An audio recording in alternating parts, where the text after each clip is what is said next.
Boa noite. Sejam todos bem-vindos para o nosso estudo das obras de Manuel Filomeno de Miranda, psicografadas por Divaldo Franco. Nós estamos estudando a série sobre obsessão e vamos comentar sobre o sétimo livro, que se intitula Trilhas da Libertação. Somos um grupo de estudantes da doutrina espírita e do Evangelho e nos reunimos aqui para refletir juntos sobre os ensinamentos do livro. Inicialmente, queremos agradecer a participação de todos que estão aqui conosco, ao vivo, e também aqueles que vão assistir depois pelo YouTube no canal Leitura de Livros Espíritas, onde nós publicamos a gravação toda terça, logo após o estudo ao vivo, por volta de 21h30. Pedimos que se inscrevam no canal, ativem o sininho e, se gostarem, curtam os vídeos, para que o estudo possa ser divulgado para outros que se interessem pelo assunto. Peço agora que todos desliguem seus microfones, para que nós possamos fazer a nossa oração de início dos trabalhos. Então, vamos elevar nossos pensamentos na direção de nosso Pai Celeste e de nosso irmão maior, nosso Mestre Jesus, pedindo que a paz e o amor de Jesus estejam conosco. Senhor, rogamos teu amparo para os propósitos de bem servir. Reunimos aqui para mais um estudo e pedimos seu auxílio. Que o Senhor nos conduza na realização dessa tarefa e que possamos estar receptivos à inspiração dos teus mensageiros. Que os ensinamentos do livro possam iluminar nossos caminhos na jornada evolutiva, facilitando assim a nossa compreensão e a nossa caminhada. Pedimos, enfim, a tua proteção para a realização do nosso estudo de hoje. Que assim seja, graças a Deus. Então, vamos começar aqui compartilhando o nosso capítulo, que é o estudo 4, e o capítulo se chama Reflexões e Expectativas. Então, nós estamos lá ainda, o pessoal ainda está lá no plano espiritual, né, conversando depois da palestra, e agora, no dia seguinte, o Miranda fala que o doutor Carneiro e outro amigo vieram ter comigo, a fim de seguirmos a cidade X, que ele não coloca o nome, ele bota assim, que seria a sede de nossas atividades. Antes de iniciarmos a jornada, o benfeitor apresentou-nos, o seu acompanhante e nós a Miranda, né? Facilitando-nos imediato intercâmbio de ideias e um saudável relacionamento. Então, esse companheiro chama-se Fernando. Aí o José Carneiro vai falar. O nosso Fernando foi dedicado espiritista na Terra, havendo exercido o ministério mediúnico com significativa abnegação. Participa da presente jornada a que está acostumado para cooperar com a sua faculdade colocada a serviço do bem. E aí o Fernando vai falar. Durante algumas décadas, entreguei-me ao serviço da mediunidade curativa, embora a psicofonia e a clarividência me fossem habituais. Por esse tempo, o preconceito contra o espiritismo e a mediunidade era muito forte. E não obstante as pessoas procurassem os benefícios que ambos proporcionam, mantinham suas ideias equivocadas e prejudiciais. Apesar disso, pude atender ao compromisso que assumira antes da reencarnação com relativa facilidade. Naquela época, as pessoas que se inclinavam à pesquisa mediúnica e ao estudo da doutrina espírita afeiçoavam-se a ambos os trabalhos com espírito de dedicação. Havia, certamente, menos recreios e diversões, menos necessidade de espairecimento, e os veículos de comunicação eram mais comedidos, não estando no ar ainda os valiosos recursos da televisão. Então aqui a gente já está sabendo que, como a televisão chegou oficialmente ao Brasil em setembro de 1950, ele, Fernando, está falando de antes dessa época de 1950, quando ele trabalhava e que o espiritismo era bem complicado ainda também. E também, além da televisão, não existia internet, né, gente? Vamos chegar a essa conclusão que hoje em dia ele fala, hoje, antigamente tinha menos recreio, diversão, e só a internet ela já distrai a pessoa 80% do tempo da vida dela, né?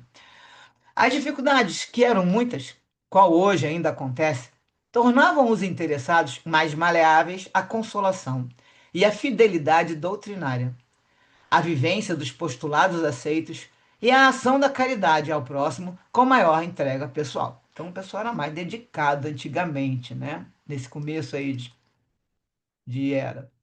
Houve, suponho, uma alteração de comportamento psicológico, cujas causas não vem ao caso examinar, que parece haver tornado os indivíduos mais instáveis, inseguros, áridos, indiferentes também, comentaram na live, e ansiosos por novidades. Então as pessoas ficam nessa ansiedade, na verdade, né?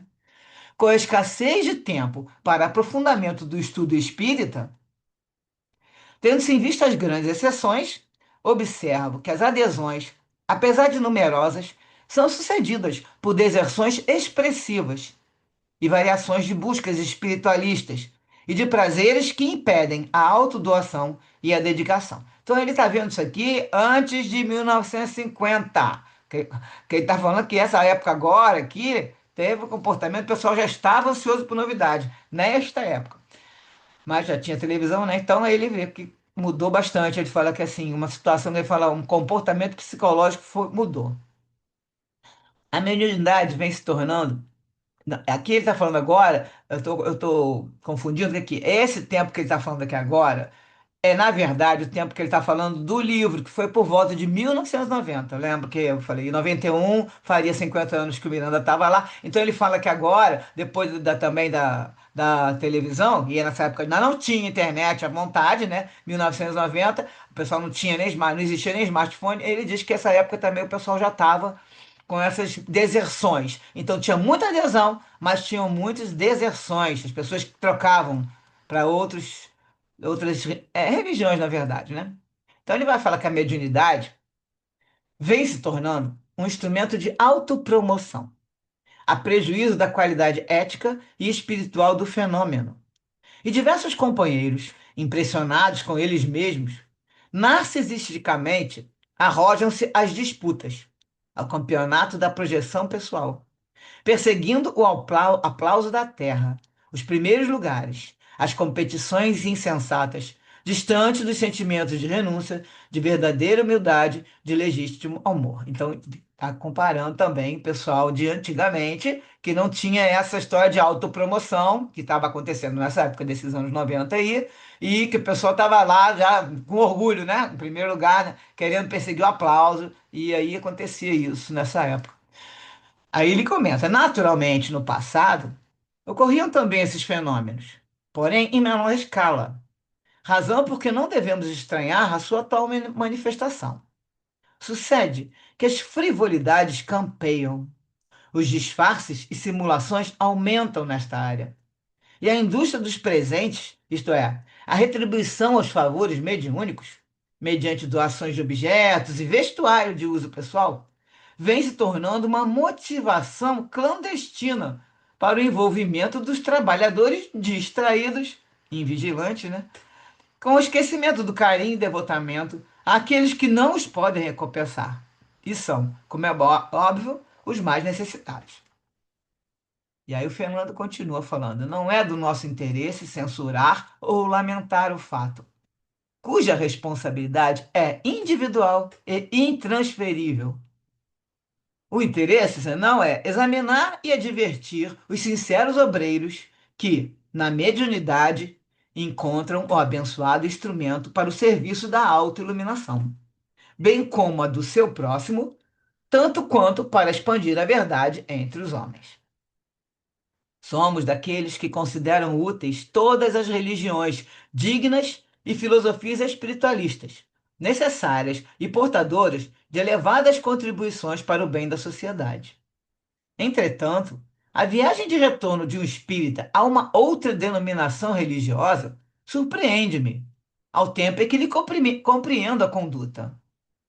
A surpresa decorre do fato de identificar no Espiritismo o Consolador prometido por Jesus, a ciência que abarca o conhecimento sob diversos matizes, e a filosofia esclarecedora, lógica, otimista, que propicia uma vivência ideal, seja sob o ponto de vista pessoal ou pelo interrelacionamento social que a doutrina proporciona, não havendo razão para quem a conhece desprezá-la.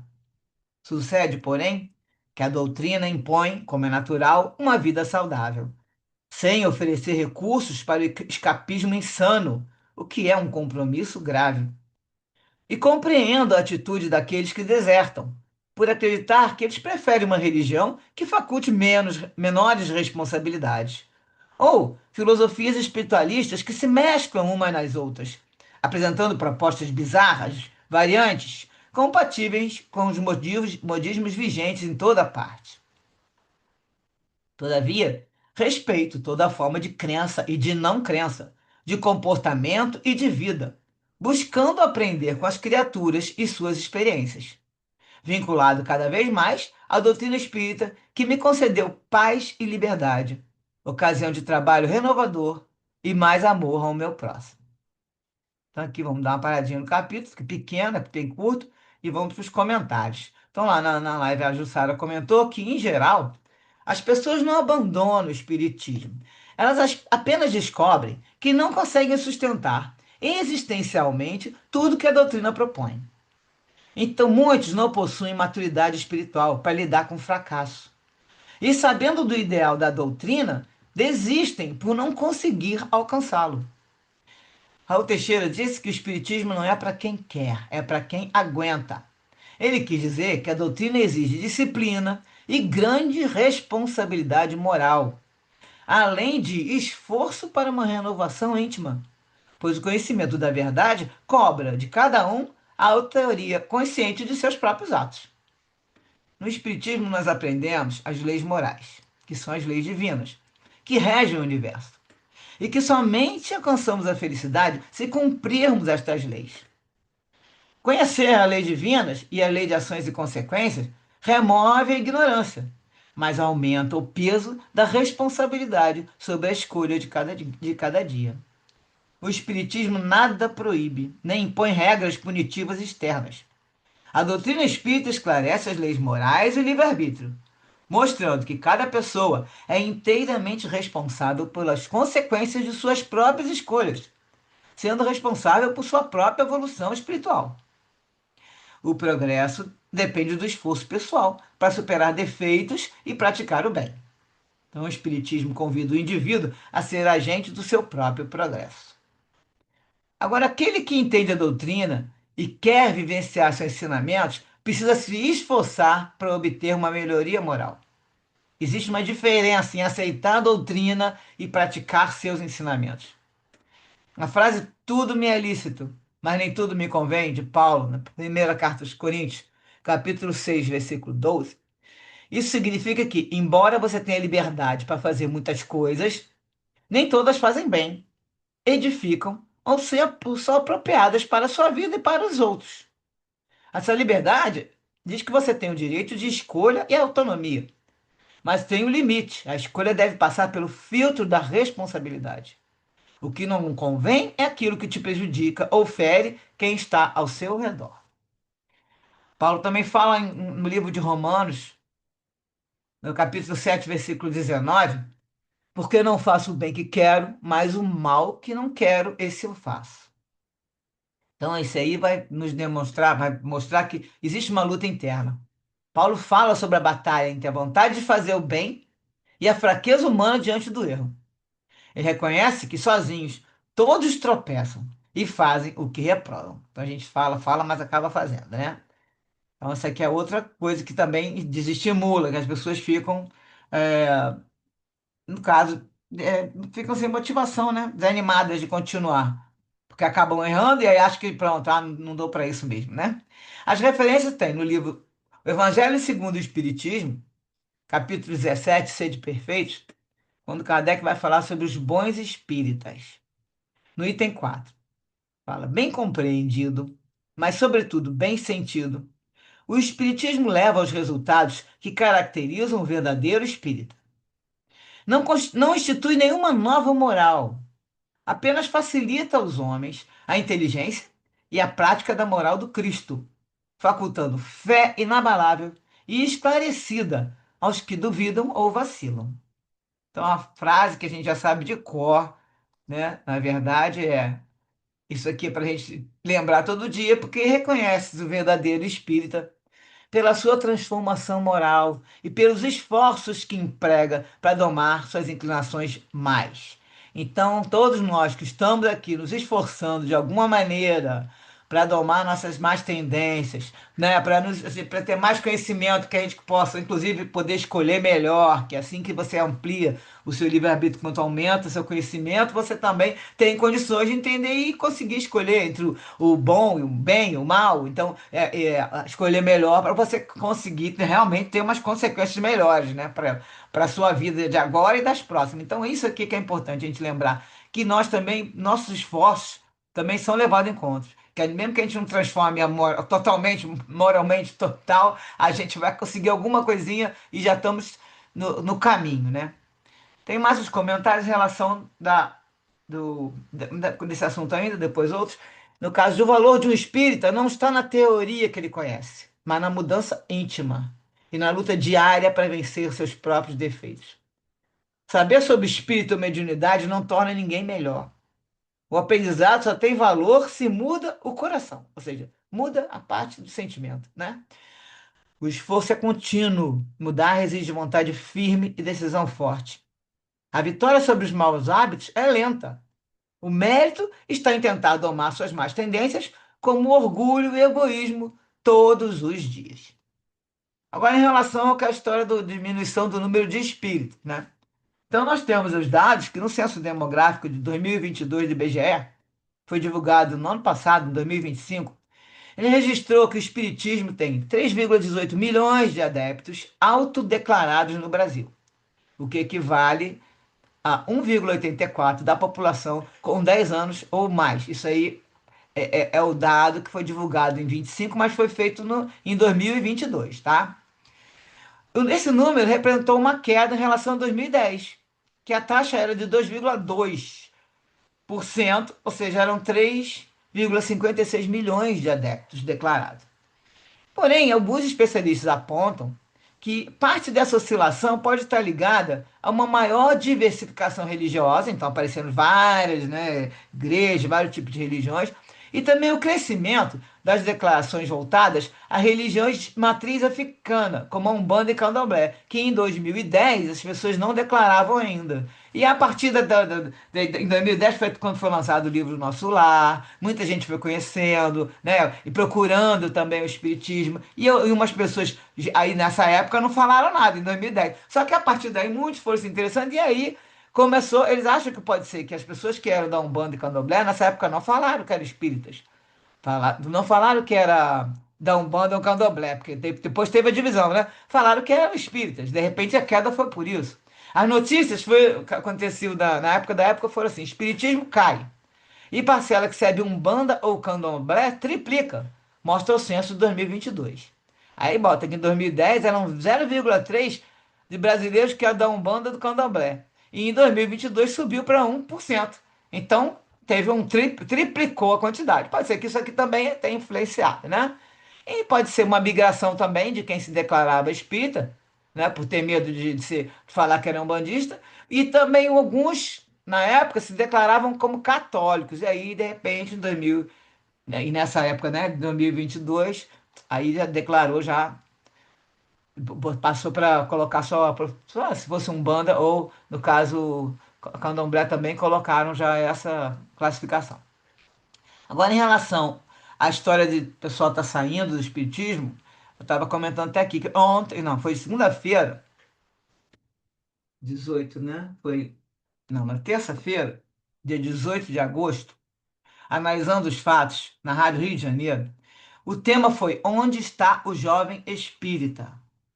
Que é a hora que também muita gente fala, né? Porque tem muitos adultos que estão saindo, mas também os jovens também não estão ficando, né? Vamos dizer, não sai da evangelização infantil e continua. E esse tema, aí colocar isso aqui foi retirado até da rádio, que eu tirei sobre o programa, ele convida a refletir sobre a relação da juventude com o espiritismo e os desafios para aproximar as novas gerações dos espaços de estudo, convivência e vivência da doutrina espírita. Então, imagina que a juventude de hoje, com essa quantidade de opções que tem, né? Na internet, esses milhares de redes sociais e tudo isso, a gente vai ver que eles até não estão lendo muito, nem o próprio estudo da escola e tudo. Então, é agora que eles estão perguntando como é que vai fazer, né? Para aproximar essas gerações. À luz dos ensinamentos espíritas, a juventude representa uma importante etapa de aprendizado, desenvolvimento moral e participação na construção de uma sociedade mais fraterna. Mais do que perguntar por que os jovens se afastam, é necessário compreender suas necessidades, ouvir suas experiências e criar espaços em que possam participar, contribuir e encontrar sentido nos ensinamentos de Jesus e da doutrina espírita. A aproximação dos jovens passa pelo diálogo, pelo acolhimento e pela renovação das formas de ensinar e vivenciar o Espiritismo, sem perder de vista seus princípios fundamentais. Então, aqui estava até ouvindo agora, dentro de uma era um podcast com o Léo, que é um espírito que faz muitos shows com humor, com espiritismo, e ele estava comentando exatamente isso, como é que se faz com os jovens. E ele fala, o pessoal quer botar o jovem sentado assistindo palestra, só palestra. E isso cansa, né? É muito dinâmico o ensino agora. Então tem que fazer puxar para várias atividades dinâmicas e sempre, por exemplo, lógico que tem que ter uma palestra com assunto, mas não ser demorado, você tem que conseguir fazer de uma maneira que fique atrativa, porque os jovens estão muito. Todas as aulas deles também estão nesse sentido, não é só o espiritismo, não, tá? Eu vejo isso também no ensino, as professoras estão tendo que se desdobrar para conseguir pegar a atenção deles. Então, isso aí realmente, falo, quando os jovens encontram espaço para expressar suas dúvidas, desenvolver seus talentos e participar ativamente das atividades, eles deixam apenas seu futuro e passam a ser parte essencial do presente do movimento espírita. Então, depois eu vou enviar para vocês o programa Analisando os Fatos desse tema, para quem tem interesse em lidar com esse assunto, também que é importante a gente ver, né? Que a gente também está precisando ter bastante jovens aí, dar chance para que eles possam, ali naquele lugar, no espaço Centro Espírita, não ficar só na reunião também, participar de outras atividades. E não é só teatro e música, coral, é lidar com eles também, inclusive trazendo para as palestras, no sentido de que eles possam levar aquilo um novo ponto de vista, né? Uma nova linguagem, tudo. Colocando o que a gente aprende na doutrina e no evangelho de uma maneira mais fácil, vamos dizer assim. Agora vamos parar para que a gente possa fazer os comentários e as perguntas.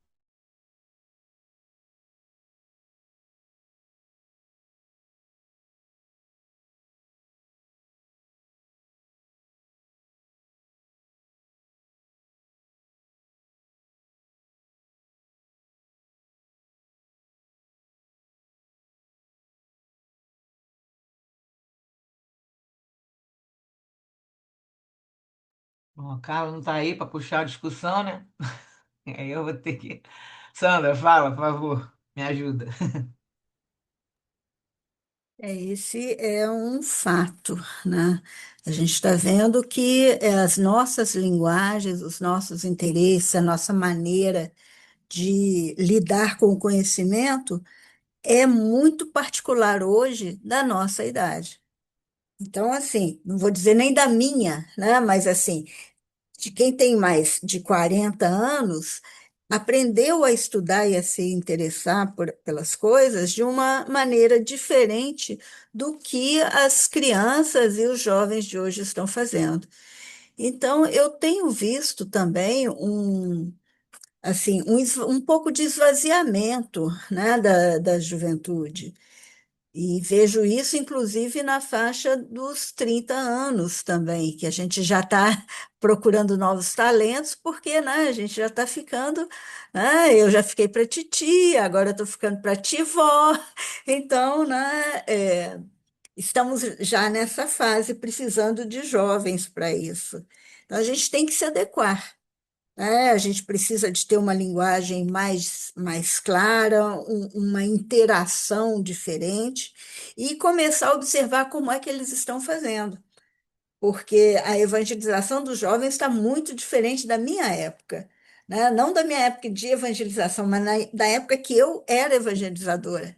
Mudou tudo, né? Então, a maneira de falar, a maneira de lidar, as atividades é tudo diferente, e a gente precisa.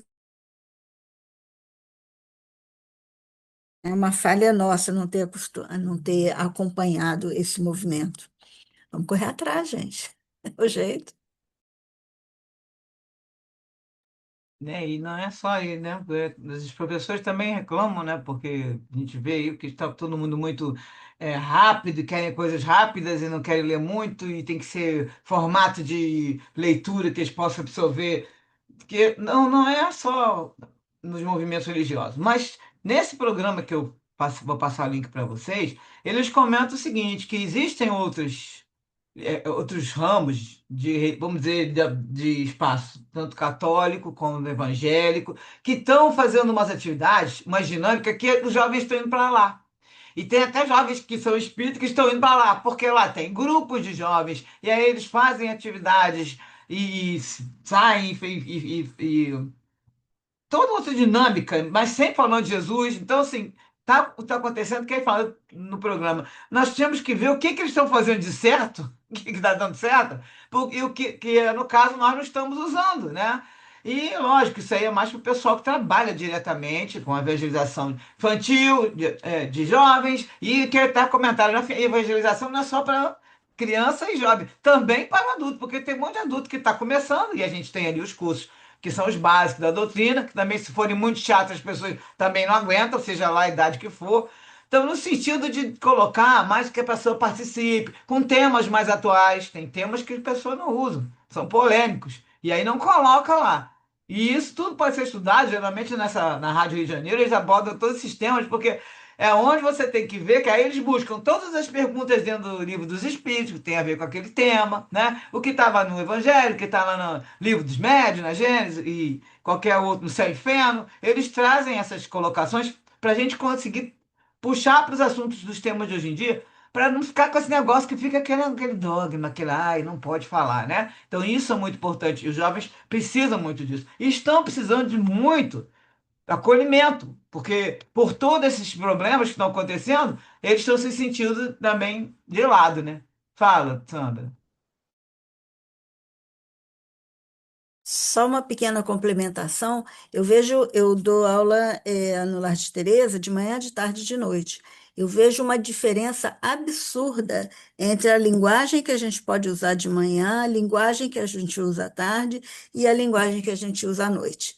Então, à noite tem que ser uma coisa que eles participem muito mais, que eles falem, que eles coloquem as coisas, porque quem trabalhou o dia inteiro no nível de trabalho que é exigido atualmente, né, que não se assemelha em nada com o que eu tive que trabalhar na minha época, não tem energia, não tem atenção que aguente ficar ouvindo alguém falar, ler, né?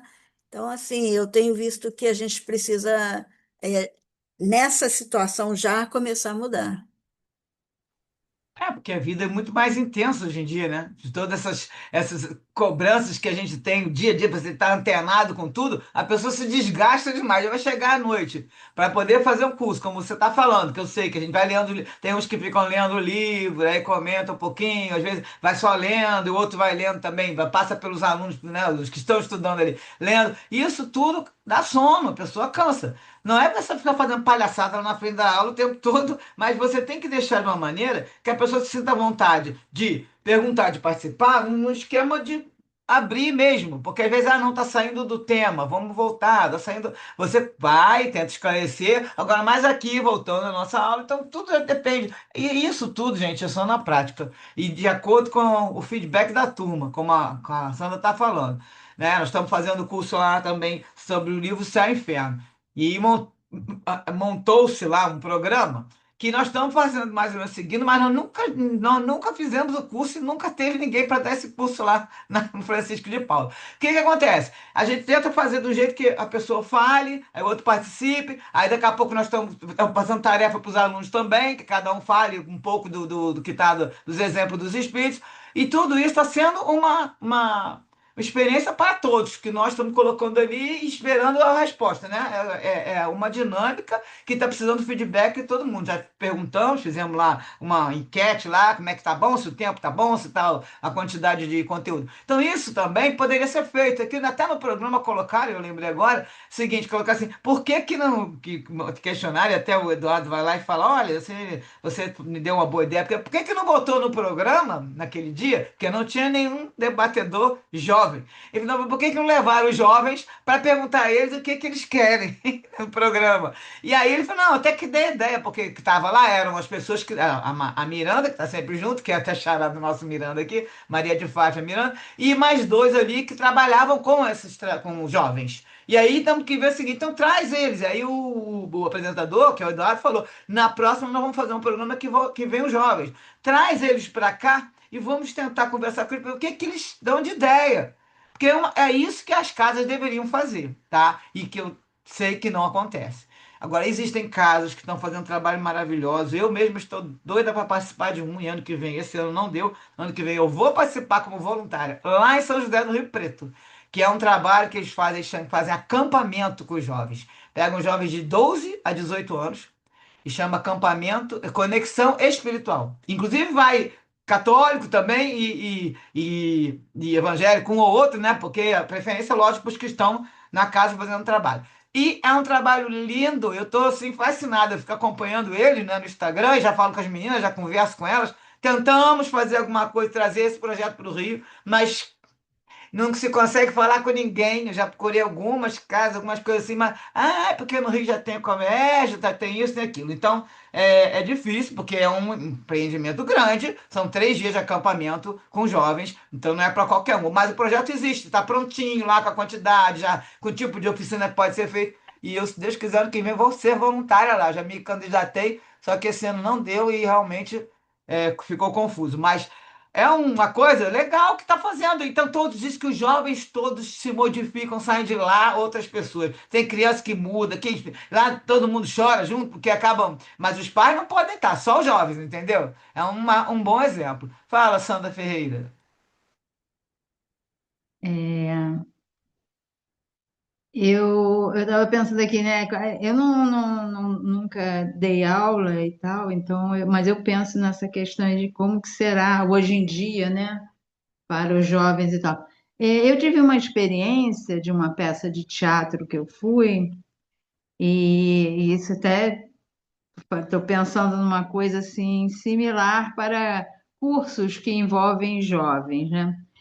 Porque eu achei interessante o que aconteceu ali. Essa peça, ela utilizava, era um tribunal e eram feitas, tinha, né, o advogado de defesa, de acusação, tinha o réu, tinha a situação, né, que aconteceu, e eles, quando eles queriam,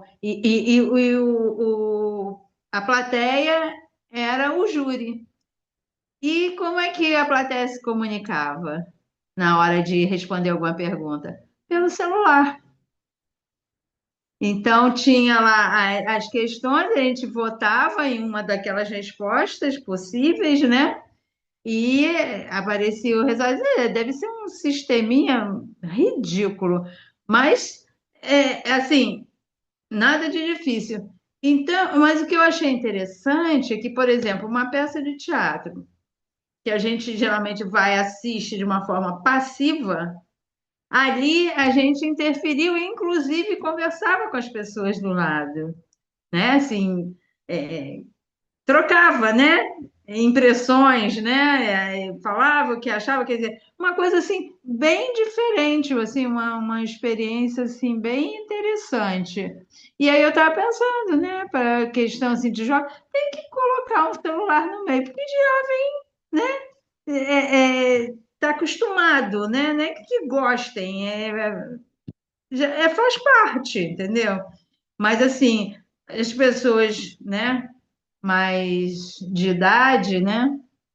Eu me incluo fora disso, tem muito preconceito com o celular, ainda mais na casa espírita. Na casa espírita, o pessoal acha que o celular vai espantar os espíritos, vai fazer.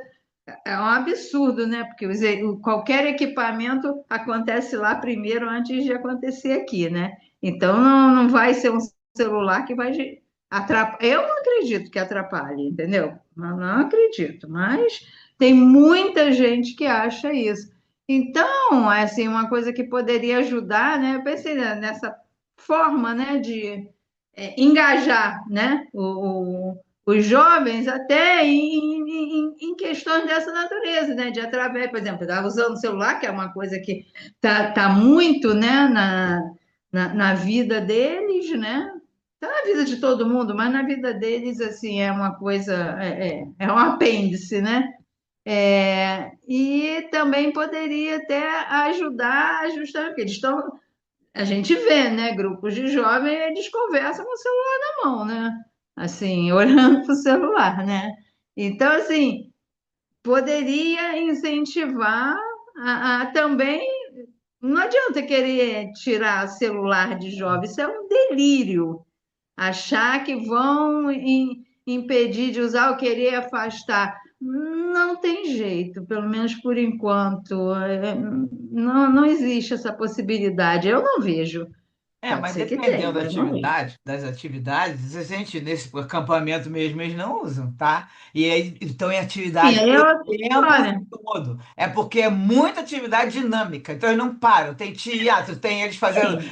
eles andam pelo campo lá, Mas eu e estou tem coisas falando pelo numa campo. sala de aula. Eu Não, não na estou sala de falando aula, num acampamento, porque lógico. acampamento a gente já não vai Não, pensar nisso. mas não precisa Mas ser na sala, numa sala de aula. pode ser em É qualquer uma coisa lugar. que pode ajudar uma integração, Sim, mas pode entendeu? ser em qualquer lugar, qualquer tipo de equipamento, eles podem usar. E tem muita estratégia para ensino hoje em dia. Só que assim, isso está acontecendo nos ensinos, mas na casa espírita está sendo mais difícil, porque o pessoal está mais assim, do tempo antigo, quer mostrar. E aí tem meios de Eu modificar. E acho essa é a até que a reclamação dos jovens, natureza, entendeu? eu acho até que a natureza do estudo espírita, né, é uma É, natureza que silêncio, requer mais maturidade, né? concentração, pois é, também é. Essa concentração é da maturidade. Eu vou dar um jovenzinho, para ele se conhecer, porque se você tem. Ele nem sabe quem Não como sabe que ele nem o vai que que fazer é. reformar o quê? Vai É. reformar, Não sabe nem quem ele é. nem sabe, Igual nós aqui. A gente ele não nem sabe nem sabe o que a que que gente. tem de errado ali, né? Ainda nem Pois é. apareceu. Mas então, isso aí a turma que faz, faz os ensinos entende melhor que a gente. Só a ideia é que a gente ouça o jovem e que eles possam, inclusive, participar dessas ideias para colocar, e foi isso que o programa falou, e foi bem importante, que eles também possam participar, no sentido de ver o que pode fazer para melhorar, que a ideia é essa, né? Que aí o que acontece? Como exige muito, é que falou a surpresa do Fernando que está falando aqui, né? Ele se surpreende porque o Espiritismo ele tem a consolação, ele é o consolador prometido, ele é a ciência que abarca vários conhecimentos e uma filosofia que esclarece que é lógica, vamos dizer, racional, né? E isso, ele dá para a pessoa um ponto de vista bem mais amplo. Agora, a doutrina impõe, como é natural, uma vida saudável. Então, aí o que que acontece? Vai impor você, vai te colocar, não vai te proibir nada, mas vai te colocar que é muito mais saudável. Você tem uma situação de não ficar indo para locais onde tem as drogas, onde tem. Porque aí vai rolar as festinhas, vai rolar tudo, e aí isso é que mostra. As pessoas têm que ter as opções de escolher lugares que tem mais a ver com o que ela agora está achando melhor do que com as prazeres da atualidade, certo? Fala, Glória, sua experiência, diga aí.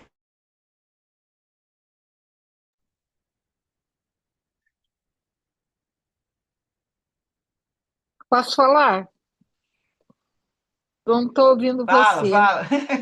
Então, é porque nós estamos colocando muito, pelo que eu estou ouvindo, né, na mão da casa espírita. Mas e a família, sabe? A família é espírita. Não estou falando daquela família desestruturada que ninguém sabe por onde anda ninguém, mas é a família espírita. Nós que vamos à casa espírita assistir palestra, que vamos, eu vou tomar um passe, vou fazer um estudo, mas o que nós fazemos dentro de casa com o nosso jovem, para ele se interessar em praticar o espiritismo. Não é estudar, é praticar. Então, será que nós estamos chamando esse jovem, o nosso jovem, para ajudar a vestir alguém, para ajudar a alimentar alguém, para ajudar algum colega que esteja com dificuldade na escola? Entendeu? Qual é a nossa participação espíritas frequentadores de uma casa espírita. É isso que eu queria dizer. É, sim, lógico que eles também falaram no programa, que é muito a importância diretamente dos pais, porque isso aí é colocado. Agora eles chegam numa época que eles falam que não pode mais obrigar o jovem. O jovem até 13, 12, 14 anos, eles têm que ir, mas muitos até já estão falando que não vão, mas eles colocam a responsabilidade, entendeu? É, estão falando que eu estou congelando de vez em quando, só vou ver depois na gravação, porque aqui para mim não parece que está congelando. Mas qualquer coisa vocês me avisam, tá? Então, aí o que que acontece, que para a gente terminar esse assunto, esse tema, é que nós temos que prestar atenção nisso, que também não é só para o jovem, não, para todas as pessoas também, a gente tem que colocar no geral, a condição de se falar, da gente expor até, para quem faz estudo, né, em reunião pública e tudo, expor o assunto, o tema da melhor maneira possível e tentando trazer as coisas para atualizar, por exemplo, do dia a dia. Muitas vezes eu fico procurando o que, que eu posso falar, assim, no sentido de que isso que está falando aqui, o que, que tem, vai me trazer pro dia a dia, onde eu vou encaixar isso, né? Porque, faça assim, assado, mas no dia a dia isso aqui funciona de outra maneira. A gente tem que tentar achar essa situação, e isso é para tudo, né, gente? Não é só para o trabalho ali na casa espírita, no sentido da gente tentar. O que que a gente faz aqui? Esclarecer o assunto. A gente lê o texto, aí a gente escuta a live, vamos lá, estuda outros temas, pega um monte de referência para tentar esclarecer uma coisinha que está lá, que está falando, mais ou menos, né? Que aí que tá. Existe uma diferença entre aceitar a doutrina e praticar seus ensinamentos. A gente coloca isso na cabeça, sabendo que nós estamos aqui estudando tudo, mas nós estamos praticando, estamos ali levando realmente, lembrando, olha, eu tenho que agir conforme eu aprendo na doutrina espírita. Então, tudo isso é aquela história de colocar em prática, como nós sempre falamos, a teoria que a gente todo dia tem aqui como regra, como uma base, né? Uma condição de tanto tempo que nós estamos estudando, com várias situações que a gente pode colocar. Agora está na hora de eu, vamos dizer, está na hora de eu colocar em prática o que eu aprendi. Não vou fazer isso, porque eu sei que isso aí vai me levar, não só nessa, como vai levar consequência para a próxima também. Eu vou ter que continuar o texto, depois a gente vai comentar mais, que agora ainda tem outros assuntos. Vai entrar a história da mediunidade. E aqui a gente falou muito, mas foi bastante discutido também lá. Bom, aí o Miranda vai falar assim, que quando o Fernando concluiu seu pensamento, agora é só o Miranda pensando aqui, ele se deu conta de que ele também pensava assim, diante de muitos acontecimentos que acompanhavam no movimento espírita em particular, e por extensão na sociedade em geral. O espiritismo, pela sua simplicidade, possui todas as condições propostas por Jesus a respeito do Consolador, ao tempo em que se fundamenta numa filosofia de excelente qualidade, cujos postulados têm suas raízes no idealismo de Sócrates e Platão. Então, a gente lembra aqui que, para começar o livro do Evangelho segundo o Espírito, Kardec trouxe vários relatos escritos lá de Platão, falando o que Sócrates trazia, e o que tem de coisa ali, quando a gente lê, a gente não acredita, não é possível que Sócrates falou isso, sei lá, 300, 400, não lembro mais quantos anos antes de Jesus, porque ele falava tudo que, né, com outro jeito de dizer, mas falava da alma, da vida, da alma imortal, da vida futura, tudo ele falava e assim, estava tudo escrito ali, o pessoal também, né, lógico, aquele lance de ter aquela maturidade, né? A maturidade da época de Moisés, a maturidade da época de Jesus, de Sócrates, depois vem Jesus, como né, passou bastante anos, vem como o Messias, depois vem a maturidade para o Espiritismo e a maturidade agora, gente. Nós já estamos aqui 160, quase 700, mais de 60 anos de Espiritismo. Quer dizer, é recente? É, mas nós já mudamos. Olha o que, que a vida mudou de 160 anos para cá. Olha como é que nós evoluímos intelectualmente muito. Só que moralmente nós ainda estamos arranhando. Que é, né, como vai primeiro o intelecto intelectual e depois vai seguindo o moral.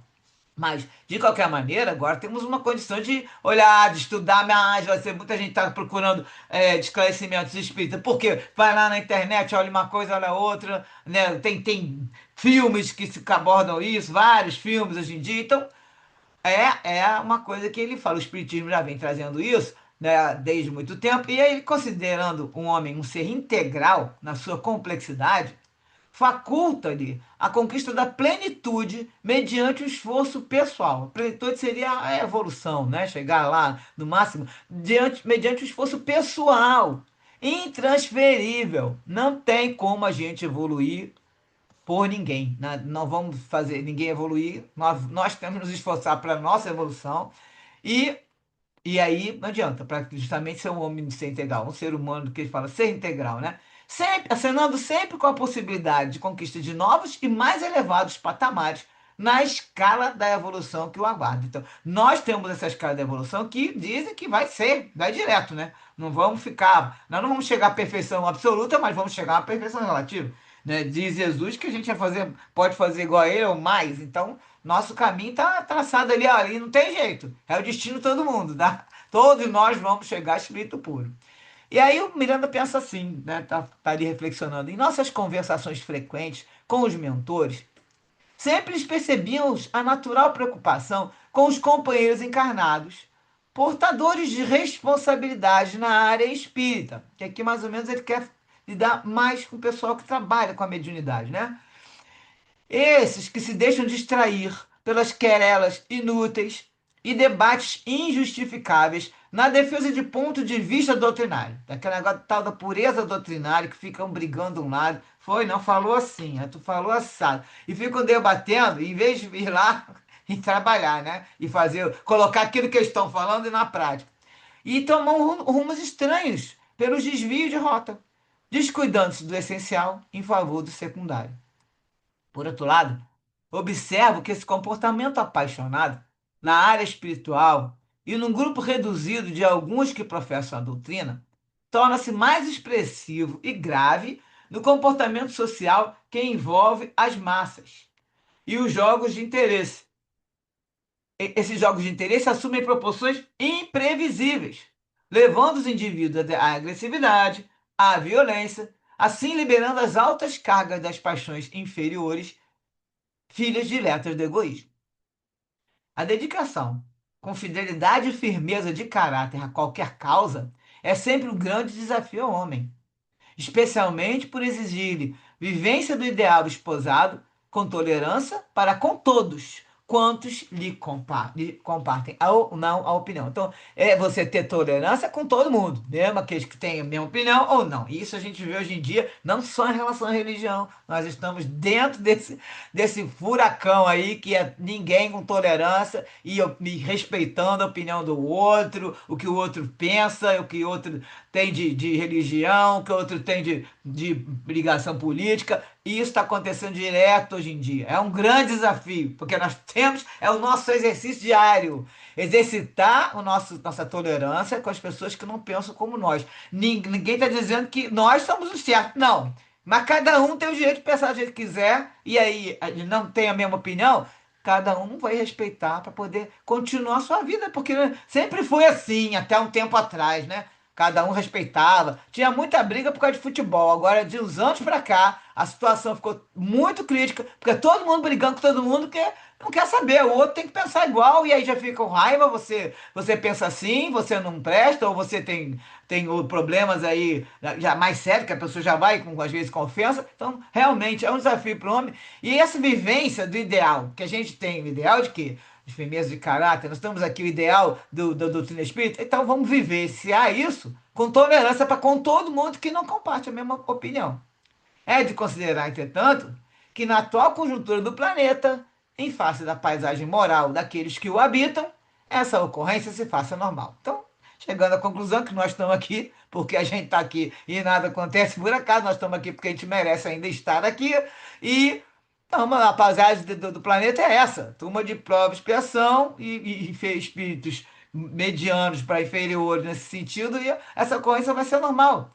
Já que até que o próprio mecanismo do progresso impulsione as criaturas pelo roteiro correto. O progresso sempre vai acontecer. É uma lei de Deus que não tem jeito, não tem como parar, não tem como impedir. O homem pode atrasar um pouco o progresso, mas ele não impede, então vai acontecer.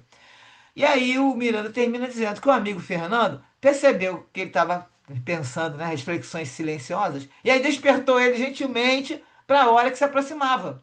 Em razão de Dr. Carneiro já se dispor a dar início à excursão programada, para a qual ele tinha sido convidado. Do nobre benfeitor, ouvimos as referências sobre as atividades a desenvolver e as instruções pertinentes. Iniciávamos, a partir daquele momento, novas experiências e aprendizado que nos iriam enriquecer de conhecimentos para as realizações futuras. Então, a partir do capítulo que vem é que nós vamos começar a ver os casos, cada caso de um, de outro, aquelas situações que a gente sabe complicadas, vai mostrar o encarnado, vai mostrar o desencarnado, e aí tudo que está acontecendo, vamos dizer, as fofocas vão começar no próximo capítulo. Então vamos para as referências. Tem um livro muito bom que foi lançado agora, eu não botei aqui o ano de publicação. Ele é recente, chama A Essência do Espiritismo, de Alexandre Caldini, que todos que estão lendo estão gostando muito. Ele é uma coisa assim, é aquilo que nós estávamos comentando. Ele vai esclarecer bem simplesmente, bem simples, vários temas, tá? Todos os temas que a gente tem ali, os básicos do Espiritismo. É um livro que a gente pode dar para quem a gente conhece, que está querendo conhecer mais o Espiritismo. Esse livro é muito bom. Tá? Todo mundo que está lendo, eu estou lidando com pessoas que estão começando a doutrina agora, estão adorando o livro, até pessoas que já estão 20 anos dando aula também adoraram o livro. Então, nesse livro vai ter um trechinho que eu trouxe para mostrar essa sequência aqui, em relação à história que ele fala, de muito tempo para cá, o que acontece. Então, o Claudine começa falando que ao longo da história, os espíritos têm buscado demonstrar a resistência da vida após a morte do corpo por meio de várias manifestações. Fenômenos como porta batendo, objeto voando, se espatifando e outras ações que aconteciam em casas consideradas mal assombradas, que são chamadas de poltergeist. O próprio Espiritismo se iniciou a partir de estudos sobre esses fenômenos, feito por Allan Kardec em meados do século XIX. Os espíritos se comunicavam por meio de batidas ou movimentando pequenas mesas, por exemplo, para responder sim ou não a certas perguntas. Logo em seguida, a comunicação evoluiu para a escrita, por meio de um lápis colocado numa pequena cesta, que se movia de acordo com a vontade dos espíritos. Por fim, os médiuns passaram a escrever de próprio punho as mensagens comunicadas pelos espíritos através da psicografia. Outros médiuns transmitiam o que ouviam pela fala, método que ficou conhecido como psicofonia. Todas essas formas de manifestação mediúnica ainda sobrevivem, mas percebe-se uma evolução no modo como os espíritos escolheram se comunicar. E agora que já vem para a gente uma diferença. O próximo passo na comunicação espiritual provavelmente será apenas a intuição. Com a evolução da humanidade, será cada vez menos necessário recorrer a manifestações fantásticas para que as pessoas se convençam das vantagens de agir corretamente.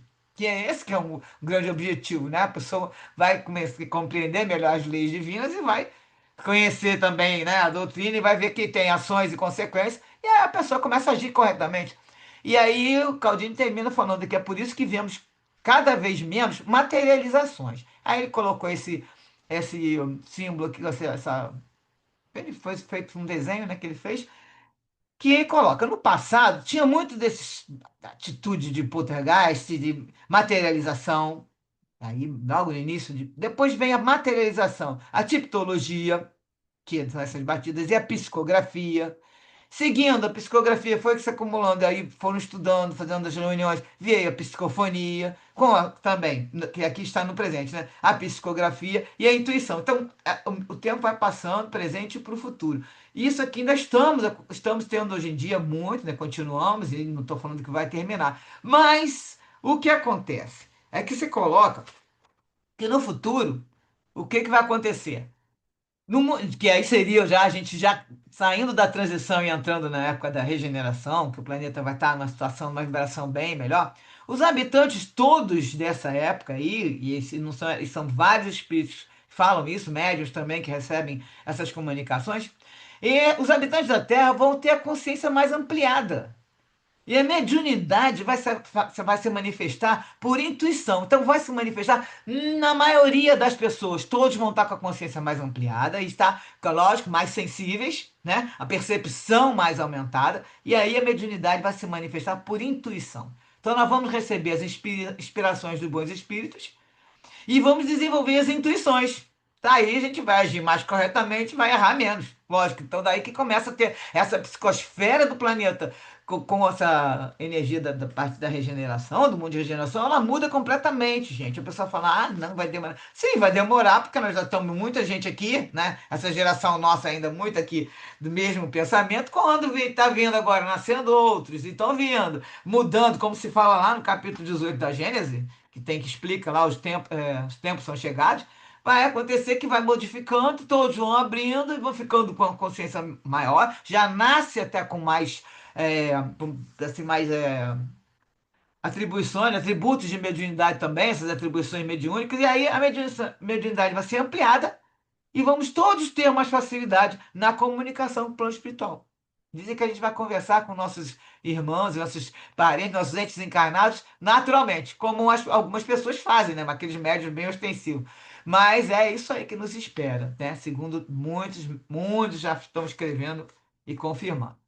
Agora do livro Emmanuel, de, livro Emmanuel, escrito por Emmanuel com Francisco Xavier. Quem são os médios na sua generalidade? Então ele vai trazer, porque foi questionado, né? A história do médium que está vendendo ali, colocou ali nessa época, agora estão ali querendo só aparecer, ainda ficam recebendo presentinhos.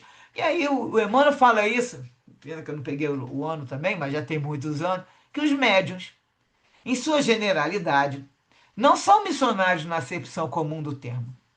São almas que fracassaram desastradamente. Eu acho que muitos aqui já escutaram isso, né? Lógico que ele está falando de sua generalidade, mas assim, focando mais naqueles que são ostensivos, né? Que tem muitas atividades que eles podem fazer. Os ostensivos têm mais do que os que estão como médios comuns, de apoio, que vão trabalhar na casa em vários setores, mas ele fala na generalidade. Então, não é mercenário.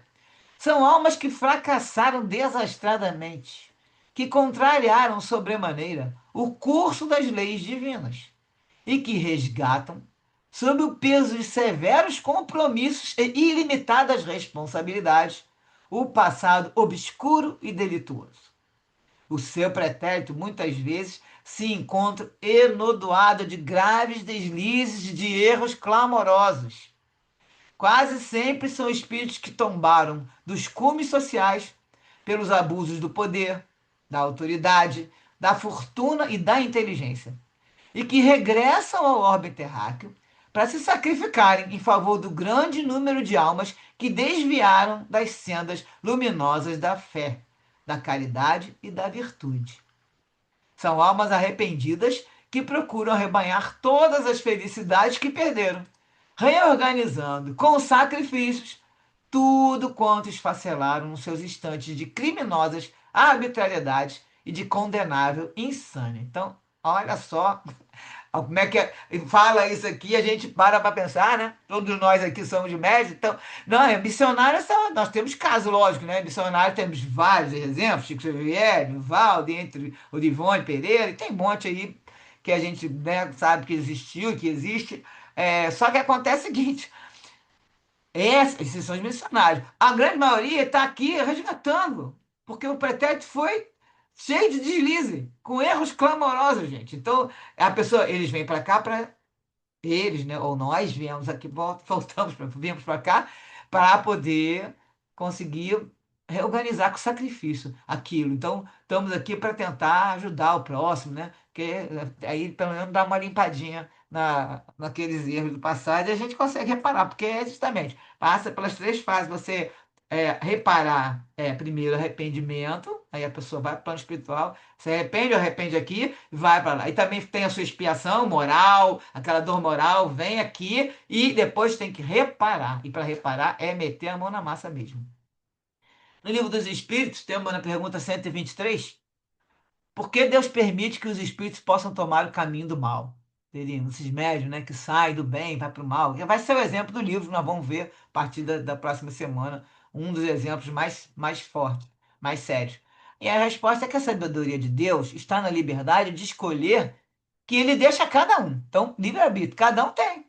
Por conta assim, cada um tem o mérito de suas obras. E como é cada um segundo as suas obras, cada um vai ter, faz a sua obra boa, vai ter uma consequência boa, dá uma obra ruim, negativa, terá sua consequência péssima em seguida, né? Nos comentários, quando ele fala que nas conversações frequentes eles percebem a preocupação com os companheiros encarnados, que seriam os médios, né? Essa preocupação com os médios encarnados, que possuem tarefas na doutrina, envolve o risco constante do desvio doutrinário. Porque muitos médiuns saem, se desviam, no caso desse livro vai ser um médium curador, e aí o que que acontece? Esse médium tem que ter que é a necessidade da vigilância moral e a preservação da pureza das comunicações espirituais, porque aqui já é o caso de quando traz uma comunicação, seria por psicofonia ou por psicografia que o médium traz, né? Frente às influências do próprio médium, porque o médium, nós sabemos que todas essas atividades são medianímicas. O médium trabalha e recebe a informação do espírito e ele sempre também passa pelo crivo dele. Então, não é que ele vai influenciar em tudo, mas ele tem lá o seu filtro, né? A gente sabe, vários, dependendo da atividade que tiver, né, psicografia ou na situação de trabalhos vamos dizer, dentro de uma reunião mediúnica, de obsessão, tudo. E isso aí essa necessidade da vigilância moral do dia a dia vai levar que a pessoa não se desvie. Então, vai levar mais pureza nessas comunicações. O médio tem vários desafios. O maior de todos, né, que eles falam, o primeiro ali é o orgulho e a vaidade. O médio pode achar que é infalível ou superior por causa da sua faculdade. Olha, eu sou o máximo, né? Eu sou psicografo perfeitamente várias coisas para todo mundo, né? E aí tudo que eu falo, ou então a própria cura mesmo, né? Como vai ser esse exemplo aqui. E o médium tem que aceitar as críticas e orientações dos dirigentes do grupo espírita. O que acontece? Quando ele está com muito orgulho, ele acha que não é isso, né? E aí o que acontece? Fica fascinado pelo egoísmo também. Então, os dois chagas da humanidade, orgulho e egoísmo, né? Aí ele tem a ilusão de que é o único canal da verdade. Então só ele que fala que está sendo verdade. Aí se outra pessoa vem, alerta, olha, meu irmão, isso aqui que você colocou não é bem assim, aí ele já acha que é a pessoa que está obsediada, né? Ou então aquela pessoa está toda errada. E não estou falando que já estão obsediados, mas vão chegar, porque quando começa a abrir as brechas de orgulho, vaidade, egoísmo, pronto. Aí vem rapidinho, vem os irmãos que têm a mesma sintonia, né? E aí vão receber essa obsessão espiritual quando espíritos inferiores podem enganar os médios que descuidam da reforma moral íntima. Os cuidados necessários, estudo constante, não só para nós aqui, que nós temos que ter estudo constante, os médiuns também. Acho que eu já fiz todos os cursos, já li o livro dos médios, tudo. É constante, é para sempre. A pessoa tem que estar sempre em contato das obras, pelo menos das obras básicas, para ter esse embasamento seguro das ideias, as obras de Kardec, os 5 livros pelo menos, mas se quiser também acompanhar com a Revista Espírita. Então, esse estudo constante é que mantém também a pessoa naquela, vamos dizer, naquele prumo, né? Vigilância e oração, que sempre se coloca, então observar seus pensamentos, esse esforço diário do trabalho no bem, que quanto mais trabalho no bem, mais a gente se blinda nosso campo mental contra essas energias densas. Que inclusive a gente está ali trabalhando, tá ali com uma tarefa, né, já focado naquilo. E aí você vai sempre sendo o quê? Recebendo mais amparo dos espíritos que estão ali perto, que estão ajudando nessas tarefas. Eles vão te ajudar, a gente já leu isso aqui várias vezes, vão te ajudar a realizar aquela tarefa e vão te ajudar a ter essa força de continuar a tarefa, de trabalhar com o bem, e ajudar o próximo e estar se dedicando nesse sentido. Agora tem outro livro que eu também estou lendo ele, quer dizer, na verdade eu estou escutando as lives, porque eu não tenho o livro não, mas estou começando a escutar, que é interessante, ele vai abrir outra, vamos dizer, uma outra linha de pensamento em relação às interferências e modificações que aconteceram ao longo dos estudos. Esse livro chama Ponto Final, O Reencontro do Espiritismo com Allan Kardec. O o autor é Wilson Garcia, foi agora em 2020 que lançou. Ele vai falar que certamente o espiritismo tem sido seriamente afetado em sua credibilidade pela proliferação de charlatões e especuladores, que se exibem como curandeiros, videntes ou ledores da sorte, que usam o nome da doutrina de modo impróprio e abusivo. E isso a gente está vendo direto na internet, né, gente? Olha, que tem de pessoas que colocam na internet, que é espírita, isso, aquilo, mas é o vidente que tá ali, ou então uma pessoa que lê a sorte, mistura tudo, né? Entra no esoterismo e diz que é espírita, aí as pessoas que não sabem não vão saber, né? Não conseguem se localizar ali, porque não aprenderam nada, não estão lendo os livros da doutrina, então acredito em qualquer coisa que coloca. É que ele fala também, charlatão, especulador, isso aí sempre existiu, mas agora o negócio está divulgando muito mais, né?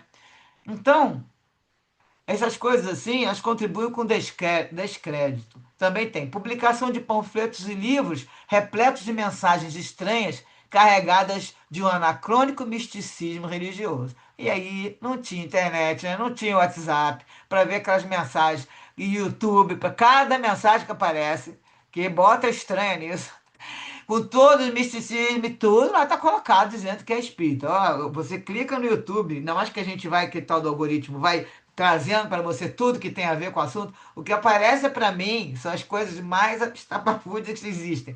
Eu olho algumas, não costumo nem clicar, porque eu sei que quando você clica para ver, você aumenta aquela, né?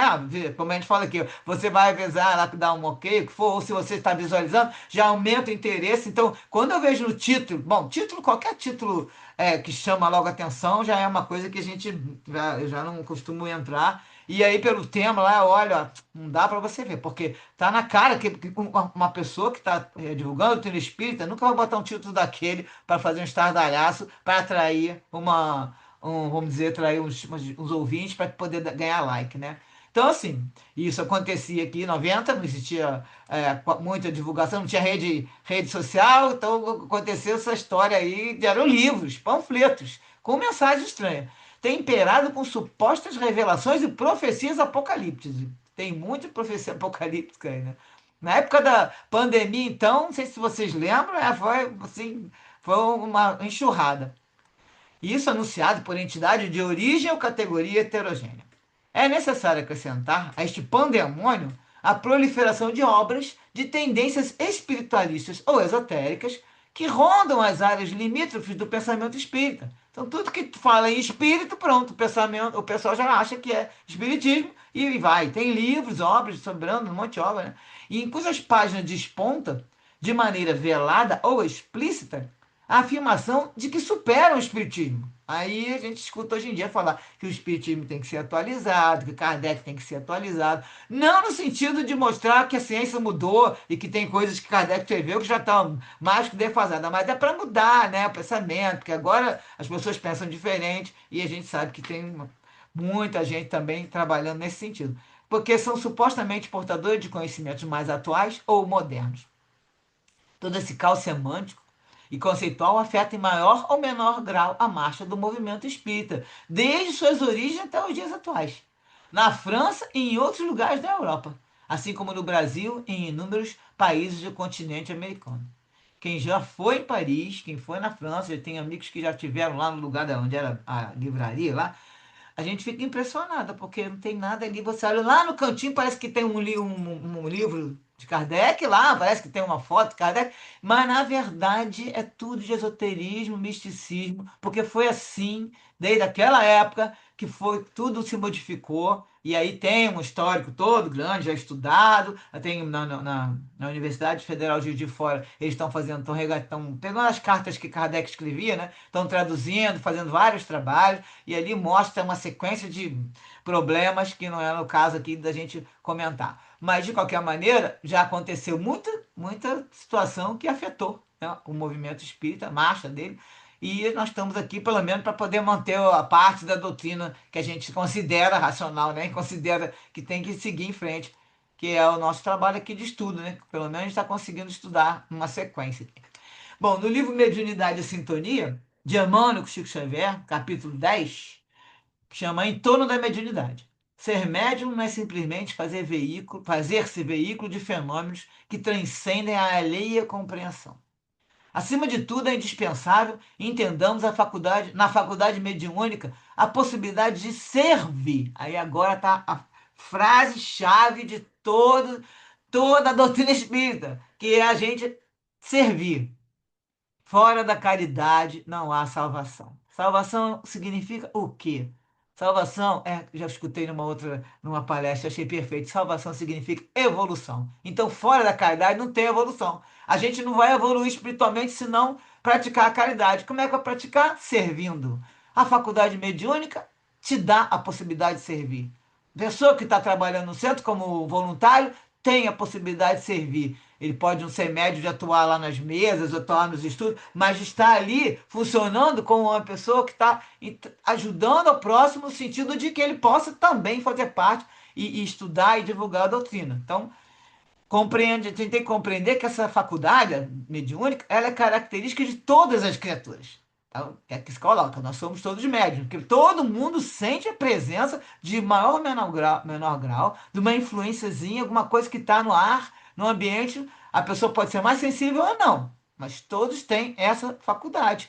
Só que acontece que quanto mais a pessoa tem uma percepção ampliada, uma consciência, a consciência, né? E também ampliada. E aí a faculdade mediúnica ostensiva, ela vai servir de outras maneiras, mas todos nós temos condição. E aí essa possibilidade de servir é o básico, né? Acontece, porém, que o homem espera, habitualmente, pelas entidades protetoras em horas de prova e sofrimento para arremessar-se ao estudo e ao trabalho. Então, só quando acontece uma coisa braba, a pessoa fala: ah, não, agora eu vou estudar, eu vou trabalhar. E aí, quase sempre com extrema dificuldade de aproveitamento das lições que o visitam, porque está sofrendo numa situação, a dor está maior que tudo, e não consegue nem às vezes se dedicar ao estudo e ao trabalho de forma melhor, né? E quando o nosso dever mais simples é o de seguir em paz ao encontro da espiritualidade superior, movimentando a nossa própria iniciativa no terreno firme do bem. Nossa própria iniciativa, gente. Nós temos que ir lá procurar. Não é esperar sentado em casa que vai aparecer um serviço que a gente possa trabalhar como voluntário, seja onde for.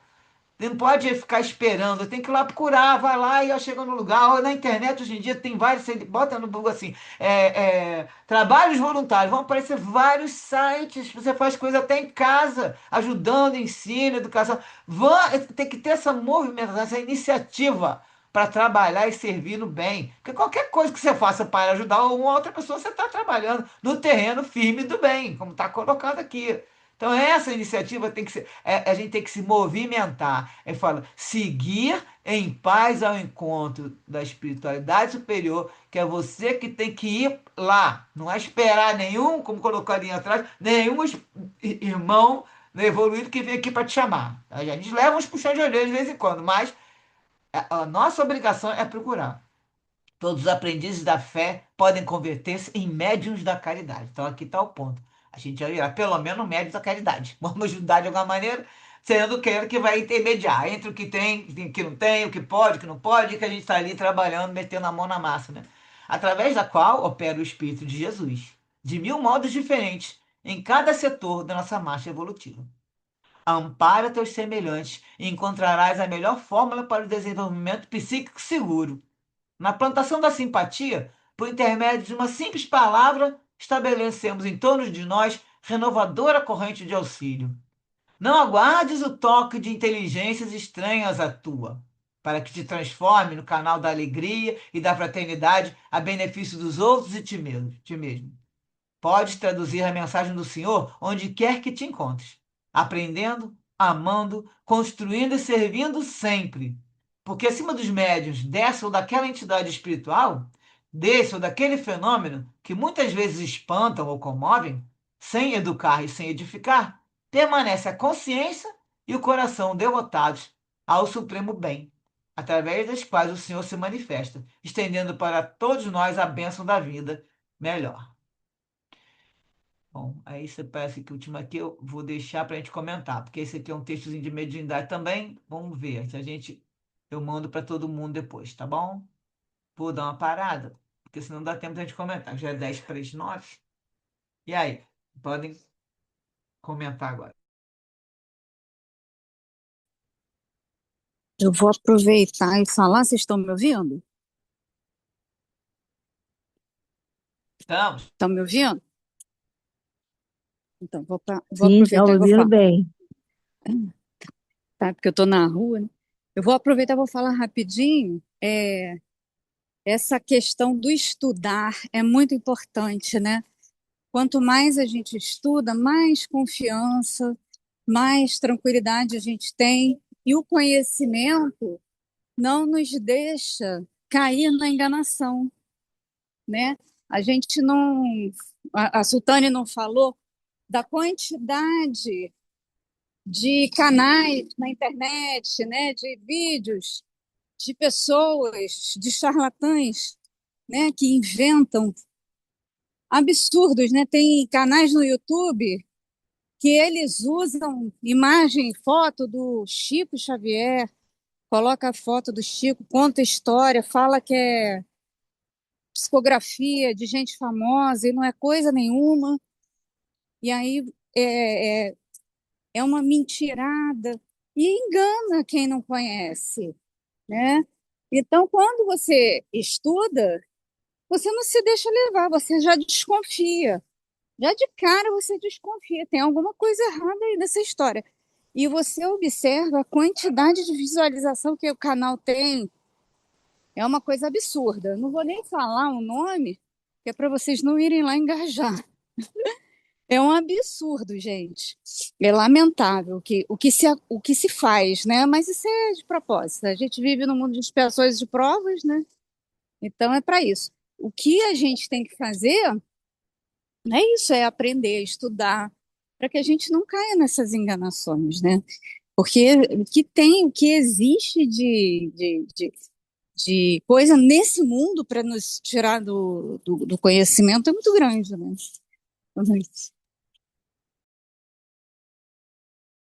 Sandra Pereira, fale.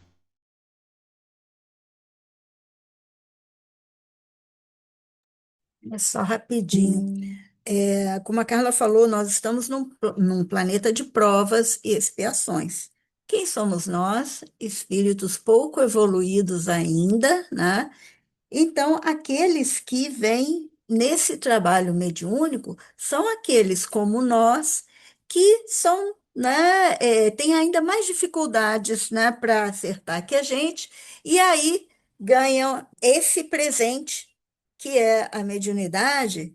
E olha como é que é colocada a mediunidade nesse livro, Qualidade, na prática mediúnica.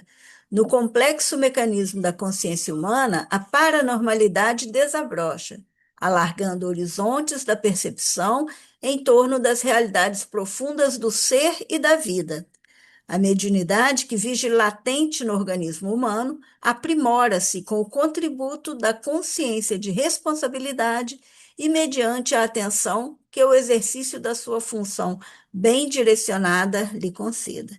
Então, a grande questão é essa: somos espíritos ainda pouco evoluídos nesse caminho, né, de evolução, e quanto mais a gente tiver um corpo menos denso, vivendo num planeta cada vez melhor, um planeta de espíritos arrependidos, de um planeta de espíritos felizes, né? Então, isso vai ser, esse contato com o plano espiritual vai ser comum na nossa vida.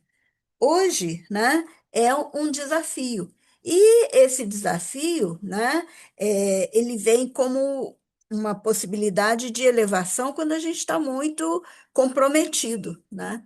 Então, a gente precisa contribuir muito com aqueles que são médios, que têm essa faculdade hoje, lembrando que, né, eles, né, em próximas vidas, serão médiuns, como o Chico foi, como o Divaldo foi, como tantos outros foram, mas que ainda estão aqui conosco, andando devagarinho, procurando esse, né, essa estrada que é tão, para a gente ainda, que está tão pouco evoluído, que é tão difícil de achar. Então, é isso, é solidariedade, é trabalho em comum e é muito boa vontade com eles. Sempre o pessoal coloca aqui, né? E a gente vê, porque nesse livro vai ser exatamente nesse caso do trabalho do médium que vai aparecer aí, que é o básico da história central, e é justamente isso, porque a pessoa comum, né? Já está sempre errando tudo, mesmo você não sabendo nada. Vamos dizer que a pessoa não vai num centro espírita, vai na igreja de vez em quando, é aquele negócio de não botar em prática o que escuta, né? E da sua religião, vamos dizer. Aí o que é que acontece? ela já faz um monte de, tropeça um monte de vezes, um monte de deslizes, de erros. E aí o médium é aquele que vai se comprometer mais ainda, e a partir do momento que ele estuda e se prontifica, vamos dizer, a trabalhar, né? Porque aí vai cada um seguir pelo seu caminho, um vai para a reunião mediúnica, o outro fica só fazendo a cura, como pessoa médio de cura. Então, e com isso, eles trazem sempre esses alertas. Tanto que o Miranda coloca aqui, é sempre conversando com os benfeitores, eles estão preocupados que não é a primeira vez que a gente escuta eles falarem sobre os médios, né? E que eles têm, já são almas que têm isso vários milênios ali, aqueles problemas, já com vários erros. E ele agora chega, traz assim, agora eu vou. Ele vem com a organização, eu vou e vou conseguir fazer toda a programação que eu quero. E acaba tombando também, muitas vezes, porque a pessoa está com aquilo muito forte. Então, consegue fazer um trabalho? Lógico, a gente tem histórias aí. Eu vejo muita história só mostrando a parte boa. Agora, alguns médiums já desviaram. Nós temos aqui no Brasil um exemplo que todo mundo ficou sabendo na televisão, aquele médium de cura, que acho que é de João de Deus, não é o nome dele, que foi uma pessoa que desviou. Então, aquela história do desvio, porque acaba recebendo muitos elogios e tudo. Então, todos esses que têm esse desvio, que é a preocupação deles, que é o que eles falam de desvio, eles chamam aqui de. Que vai que desvia até no caráter, né? Eles falam desvia do doutrinário, né? Do seu comportamento. Esses daí é pior ainda, porque além deles ir, ainda vão levando outras pessoas, né? Aí vão influenciando outras pessoas, que é o caso que vai acontecer com esse médium, que ele vai lá fazer um trabalho dele e vai irradiando para as pessoas que ficam lá, sendo todo mundo atrás dele, eles viram ídolo, coisa e tal. E isso tudo prejudica. Então ele não tem só o erro da vida dele para ele só, tá? O erro é para ele irradiando, fazendo dando mais irradiando, respingando em outras pessoas. Então, essa é a nossa, sempre aquela história de prestar atenção, porque cada um segundo as suas obras, como foi falado aqui nessa pergunta 123, e esse desvio doutrinário, como ele fala aqui, o médium tem que estar sempre prestando atenção. Só que aí, para o médium é um recado específico, mas isso serve para todos nós. Né? E observar os pensamentos que a gente fala toda hora. Essa história de que não achar que você é melhor que o outro, que o médium pode achar que ele é superior, também nós. A gente pode achar que só porque a gente está na doutrina espírita, nós somos melhores que os outros, coitadinho, que não sabe de nada, que não entende que tem reencarnação, não entende, né? A sequência do que você faz aqui, aí depois você vai ser cobrado adiante com a sua consciência que vai te cobrar. Então, um monte de coisa. Você pode achar que você sabe mais que o outro. Então, só que a verdade está só aqui? Não, a gente não pode achar que a verdade está só nisso aqui, porque sabemos que existem muitos conhecimentos que a gente não tem noção ainda. Agora, que este canal do Espiritismo, que o Espiritismo nos leva a essa tranquilidade, vamos dizer, de ter, clarear muitas situações na nossa vida, e aí a gente consegue estar com esse estudo constante, e com essa observação dos pensamentos, que a gente chama da vigilância, a oração diária e o trabalho no bem, que é fundamental, isso aí já nos vai nos dando mais força para seguir em frente, porque não somente nos dá o conhecimento, que é uma asa, como também vai nos desenvolver o sentimento, que é a asa do amor. Então, tem que ter as duas asas para voar: sabedoria, conhecimento e do amor, que é a parte da moral. Senão a gente não vai evoluir, não voa na evolução espiritual. Então, agora já estamos aqui, que é o livro dos mensageiros que a Sandra colocou. Não sei o que tem o livro dos mensageiros, Sandra. Fala aí. Você botou aqui no chat. Lembra aí o que era? Exemplos de médiuns falidos, né? Tá. Tá, tem muitos. O livro dos Mensageiros é só sobre isso mesmo. É muito legal. Quem não leu, vale a pena ler, porque é um livro que vai trazer todas essas histórias aí pra gente. Todo o caso deles. Então vamos terminar, né? Que só falta um minutinho. Então vamos terminar. Carla, faz a oração final.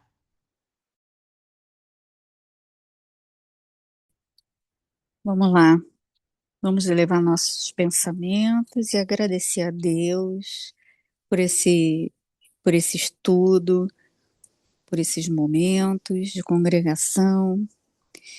Que Jesus abençoe a todos nós, ilumine nossos pensamentos, que esse estudo possa nos auxiliar na nossa caminhada, nós possamos colocar em prática todas essas lições trazidas da espiritualidade e que semana a semana a gente agregue mais esse conhecimento, levando esse conhecimento também a quem precisa e auxiliando, auxiliando sempre, fazendo o bem, como nossa irmã falou no estudo, servindo e praticando a caridade sempre. Que assim seja. Graças a Deus. Graças a Deus. Então, até semana que vem estaremos juntos de novo. Aí que vão começar as fofocas, né? Os comentários fraternos sobre a situação das pessoas. Vamos saber os casos, os causos. Gente, beijo. Boa noite para vocês todos.